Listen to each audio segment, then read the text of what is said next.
Hoje estamos analisando um caso da primeira parte do século XIX, então sente-se enquanto vamos para o país de Gales. William Edwards nasceu por volta do ano de 1790 em Pontypool, uma cidade no condado de Monmouthshire, no país de Gales. Na época, Pontypool estava em transição.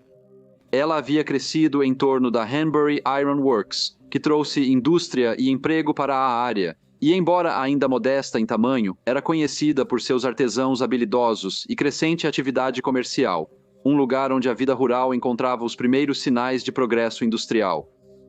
Ele era um homem de meios modestos, mas respeitáveis. Nascido em uma família de pedreiros, aprendeu o ofício com seu pai e, ainda na casa dos 20 anos, estabeleceu uma pequena pedreira em um terreno onde conseguiu combinar suas habilidades de alvenaria com a da agricultura para ganhar a vida de forma estável. William casou-se com uma jovem chamada Rachel Williams em 1820. Ela também era de Pontypool e havia nascido em 1796. Ela ocasionalmente trabalhava na casa dos pais dele e foi através deste emprego que os dois se conheceram. Ela havia sido criada em uma família respeitável que lhe incutiu as virtudes da modéstia, serviço e respeito. Sua mãe trabalhava como costureira, confeccionando roupas finas para as senhoras locais, ofício com o qual Rachel às vezes ajudava. Ela era conhecida por sua bondade e resiliência e era muito respeitada por aqueles que a conheciam. Após o casamento, William e Rachel levaram o que a maioria em Pontypool considerava uma vida tranquila e sem grandes acontecimentos. Juntos, eles mantinham uma casa modesta na periferia da cidade, um lugar que não era particularmente caloroso nem infeliz. Eles empregaram uma criada chamada Mary Morgan e os dias seguiam uma rotina familiar. William saía para trabalhar enquanto Rachel cuidava da casa. Ela preparava as refeições e visitava o mercado. Ela não fofocava nas ruas nem demorava muito nas portas dos vizinhos. Ela mantinha-se a si mesma. Alguns a descreveram como uma mulher de temperamento gentil, modesta, bem falada e de maneiras suaves. Mas por baixo deste comportamento calmo, havia algo mais frio, mais insensível e silenciosamente sinistro. Havia um distanciamento em seu comportamento que, embora facilmente ignorado a princípio, parecia que ela poderia estar escondendo intenções mais sombrias por trás de uma superfície de civilidade silenciosa. No início de 1822, o casal deixou a fazenda e assumiu uma casa pública chamada Cross Keys, localizada no coração de Pontypool. A estalagem era um lugar movimentado, frequentado tanto por moradores locais quanto por viajantes. William ainda operava sua pedreira, enquanto Rachel trabalhava no pub. Agora ela estava em um ambiente onde veria homens de todas as camadas sociais, todos se reunindo, trocando histórias, compartilhando opiniões e espalhando fofocas. E agora Rachel também começou a beber. Embora mantivessem uma aparência externa de felicidade, o casamento estava longe de ser harmonioso. Circulavam boatos de que Rachel já havia ameaçado o marido com uma faca, um boato que insinuava problemas mais profundos atrás de portas fechadas. Eles começaram a dormir em quartos separados, e estava se tornando cada vez mais claro que a vida doméstica deles era marcada por uma tensão persistente. Na segunda-feira, 24 de junho de 1822, William e Rachel, acompanhados por uma mulher chamada Mary Sandbrook, frequentaram a feira em Abergavenny. Era uma reunião animada, uma das maiores da região, atraindo agricultores, comerciantes e moradores de toda a região. Quando retornaram no início da noite, William estava mais quieto que o habitual. Ele reclamou de fadiga, seu rosto estava abatido e pálido. Naquela noite, ele foi para a cama e se contorceu de dor. Até amanhã, sua condição havia piorado. Quando a empregada, Mary Morgan, foi ao seu quarto, ela o encontrou suando e reclamando que estava se sentindo muito mal. Ela chamou a senhora, que imediatamente começou a cuidar dele. Em seguida, ela enviou Mary para comprar alguns remédios. No dia seguinte, ele ainda estava muito mal, e então a senhora Edwards preparou chá adoçado com leite e misturou alguns pós. Enquanto Mary ficava ao lado de sua senhora, o Sr. Edwards bebeu seu chá, mas sua condição não melhorou. No meio da manhã, Rachel decidiu que ele precisava de medicamentos adicionais e enviou Mary para buscar láudano, sais aromáticos e vinagre. Na quinta-feira, dia 27, a casa havia ficado em silêncio. William já não tinha mais forças para se levantar da cama. Sua dor ainda era evidente, e embora sua porta estivesse fechada, seus gemidos podiam ser ouvidos por toda a casa. Eles vinham em intervalos, sons baixos e forçados que perturbavam o silêncio. Rachel permaneceu ao lado da cama de seu marido. Ela não falou muito, mas agiu como uma esposa preocupada. No entanto, de forma um tanto estranha, ela não chamou um médico. Lá fora, a vida para as pessoas de Pontypool continuava. Eles não tinham consciência do que estava acontecendo atrás das paredes do pub Cross Keys. No dia seguinte, a Sra. Edwards levantou-se cedo e descobriu que seu marido não estava melhor. Mas em vez de ir buscar um médico, ela pediu a Mary para queimar certos itens, lençóis, roupas, até as xícaras do que William havia bebido. Rachel não deu nenhum motivo, apenas as instruções para fazê-lo. Silenciosamente e sem questionar, Mary obedeceu e jogou os itens no fogo. As coisas foram muito parecidas no sábado. A dor de William era evidente e a Sra. Edwards continuou a atendê-lo. Então, nas primeiras horas do domingo, 30 de junho, ele morreu. A morte repentina de William Edwards foi um choque para muitos na cidade. Ele era considerado um homem saudável, conhecido por seus hábitos regulares e natureza modesta, mas as circunstâncias em torno de sua morte eram perturbadoras. Ele adoeceu ao longo de alguns dias, sofrendo sintomas horríveis antes de morrer. Quando o médico local examinou o corpo, a causa da morte não foi imediatamente clara, mas ele não pôde ignorar a crescente suspeita de que algo estava errado. Certos sinais, embora sutis, levantaram alarmes, sintomas que não se alinhavam exatamente com qualquer causa natural. Sua experiência levou-o a se perguntar se esta não era uma morte comum, mas o resultado de algo muito mais sinistro. Uma autópsia foi rapidamente organizada, e depois que os médicos examinaram o estômago do homem falecido, eles confirmaram que a causa da morte foi envenenamento por arsênico. A descoberta provocou uma investigação do legista, que concluiu que o arsênico havia sido administrado pela esposa do Sr. Edwards, Sra. Rachel Edwards. Ela foi formalmente acusada e comprometida a ser julgada. A criada, Sra. Mary Morgan, também foi acusada como cúmplice. Rachel parecia completamente inconsciente da gravidade de sua situação e não mostrou nenhuma emoção quando ela e Mary foram colocadas em uma carroça para serem transportadas de Pontypool para a prisão em Monmouth, acompanhadas por 2 policiais. No entanto, durante a viagem, ela conseguiu fornecer aos policiais e ao motorista álcool, e os homens ficaram tão bêbados que Rachel e Mary conseguiram escapar. Quando a notícia disso chegou a Pontypool, vários homens locais partiram para encontrá-las. Graças à sua ação rápida, ambas as mulheres foram descobertas dormindo em Trellock Woods, cerca de 4 milhas de Monmouth. Elas foram então levadas de volta à custódia. Alguns dias depois, decidiu-se que as acusações contra Mary Morgan seriam retiradas e apenas sua senhora, Sra. Rachel Edwards, seria julgada. O julgamento começou no tribunal em Monmouth diante do juiz Bailey e se estendeu noite adentro. A Sra. Edwards foi acusada de ter administrado arsênico ao seu marido na cidade de Pontypool, o que resultou em sua morte. Esta acusação a acusava de assassinato e traição menor, uma acusação historicamente usada quando uma esposa matava seu marido. No banco dos réus, a Sra. Edwards parecia fisicamente frágil, mas não mostrou sinais de emoção ou medo. Por orientação do juiz, foi providenciada uma cadeira para ela se sentar. O Sr. Pearson representou a acusação e o Sr. Campbell representou os réus. A primeira testemunha a subir ao banco dos réus foi Anne Williams, tia da Sra. Edwards. O seu depoimento imediatamente chamou a atenção no tribunal e causou um alvoroço visível entre os reunidos na galeria. Com uma voz composta, ela relatou que uma semana ou mais antes do Sr. Edwards ter morrido, sua sobrinha a abordou com um pedido incomum para comprar arsênico branco junto com algumas outras substâncias. A senhorita Williams afirmou que Rachel lhe disse que eles eram necessários para lidar com um problema de ratos na casa. Embora o arsênico pudesse ser comprado legalmente para alguns propósitos, sua natureza mortal era bem compreendida. A Sra. Williams detalhou a conversa deles e sugeriu que, embora isso possa ter parecido um pedido mundano, ela agora acredita que era um pretexto cuidadosamente velado para algo muito mais sinistro.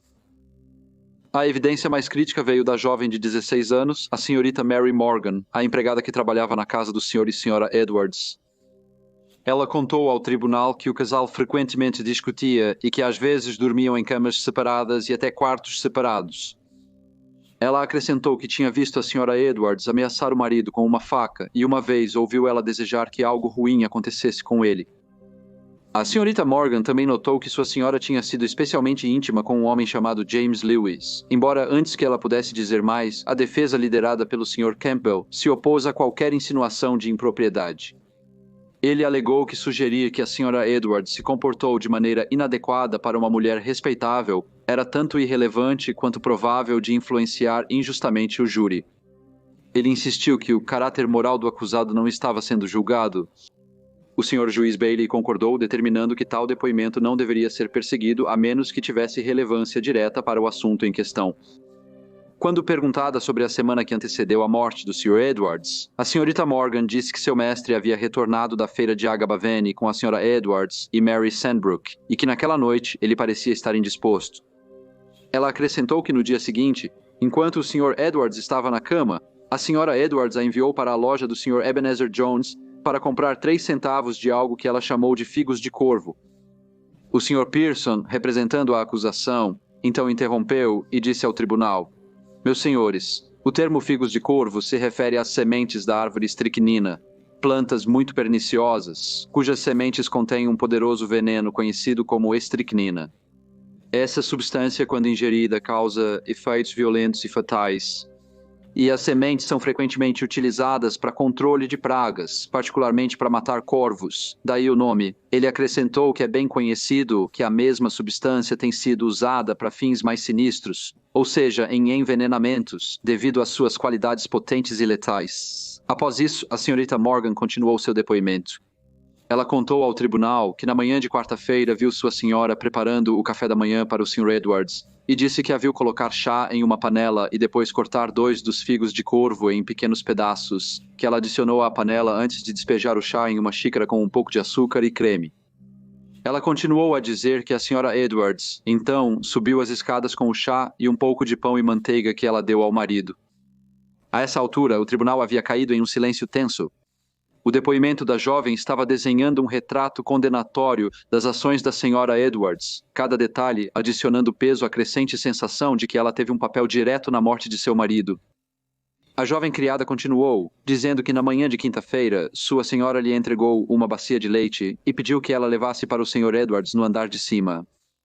Ela disse que fez como lhe foi ordenado, embora com crescente inquietação, e quando voltou, sua senhora perguntou se ela havia entregue, e ela disse que sim, mas confessou ao tribunal que tinha se tornado medrosa da Sra. Edwards, pois pensava que ela poderia prejudicar seu marido e culpar o ato nela.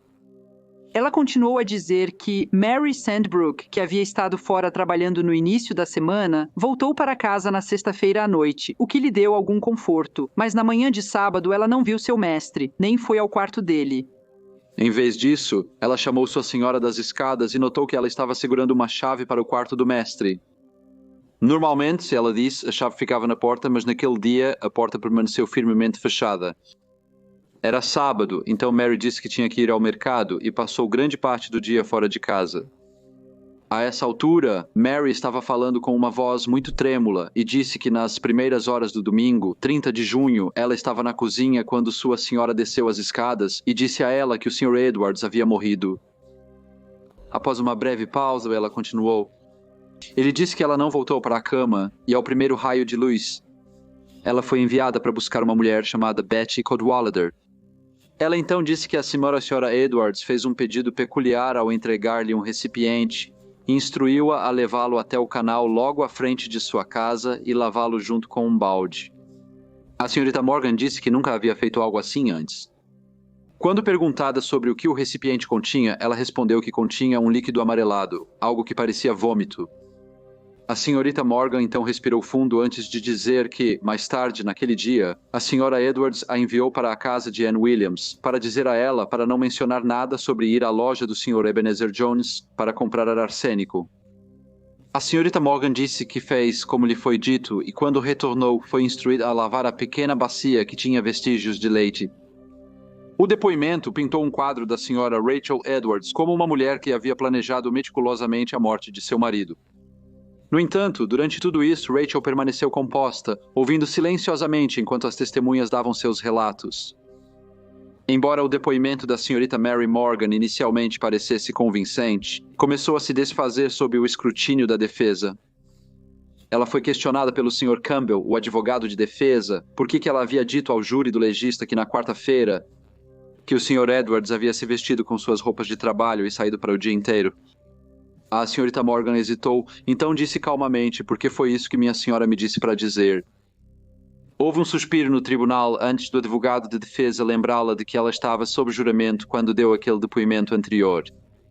Parecendo bastante assustada, ela então admitiu que também havia dito falsamente ao júri do legista que o Sr. Edwards havia deixado a casa na manhã de sexta-feira e só retornou tarde da noite. Sua credibilidade começou a desmoronar ainda mais, quando ela confessou que falhou em contar ao júri do legista sobre ver sua senhora cortar os figos do corvo na chaleira. Ela disse que na época acreditava na explicação de sua senhora de que as sementes eram para matar corvos. Quando ela deixou o banco das testemunhas, havia sussurros por todo o tribunal, pois embora seu depoimento tenha trazido vários detalhes à luz, seria difícil saber o que poderia ser acreditado e o que poderia ter sido distorcido, exagerado ou totalmente falso. À medida que novas testemunhas eram chamadas ao banco, o foco do tribunal começou a mudar. A atmosfera mudou notavelmente quando a última testemunha foi chamada, um cavalheiro que falou em defesa da Sra. Edwards. Ele deu seu depoimento com firme convicção, dizendo que conhecia o Sr. e a Sra. Edwards há algum tempo e nunca observou qualquer briga entre eles ou motivo para suspeita. Segundo ele, a casa deles sempre pareceu pacífica e livre de qualquer tipo de conflitos que pudesse sugerir uma corrente subterrânea mais sombria. Não havia, ele afirmou, nenhum sinal de violência, nenhuma discussão pública, nada que sugerisse que o vínculo entre marido e mulher fosse algo além de amigável. Após isso, o juiz resumiu o caso. Voltando-se para os jurados, ele disse que eles deveriam tratar o assunto com o máximo de cuidado e que deveriam desconsiderar qualquer coisa que pudessem ter ouvido além do tribunal, como fofocas, especulações ou opinião pública. Ele então lembrou a eles que devem se concentrar apenas nas evidências apresentadas durante o julgamento para chegar a um veredicto baseado apenas no que realmente veio à luz nos procedimentos. Ele disse que duas questões centrais exigiam a consideração deles. Primeiro, o falecido Sr. William Edwards morreu como resultado de ter arsênico introduzido em seu estômago. Segundo, o arsênico foi administrado pelo réu. No primeiro ponto, o juiz experiente revisou o depoimento de especialistas médicos. As declarações deles, ele disse, deixaram pouca dúvida sobre como o Sr. William Edwards morreu. Arsênico estava presente no estômago em quantidade suficiente para causar a morte.